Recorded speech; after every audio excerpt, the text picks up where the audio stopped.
गोष्टीची दुनिया. गोष्ट क्रमांक 7. धैर्याची छोटी शाळा.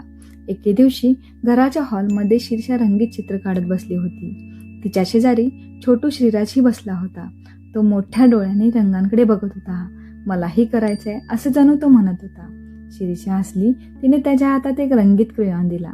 श्रीराजने कागदावर एक रेघ काढली आणि लगेच स्वतःकडे बघून मोठा हसू लागला.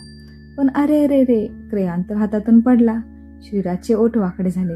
तो थोडासा नाराज झाला. शिरीषा म्हणाली, काही नाही रे. तिने तो क्रेयॉन उचलला, त्याचा हात पकडला आणि त्याला चित्र काढायला मदत करू लागली. आता श्रीराजही धाडसी झाला. त्याने स्वतःच क्रेयॉन पकडला आणि रेगा काढायला सुरुवात केली.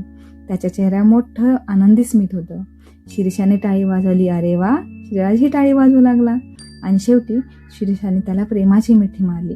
दोघेही खूप खुश होते. मुलांनो, यातून आपण बोध काय घेऊया? चूक झाली तरी चालेल, पण प्रयत्न सोडायचा नाही. कोणी साथ देत असेल तर आपण सगळं शिकू शकतो. मुलांनो, कशी वाटली तुम्हाला आजची गोष्ट? अशाच छान छान गोष्टी तुम्हाला जर हव्या असतील तर लाईक करा, शेअर करा आणि सबस्क्राईब करा.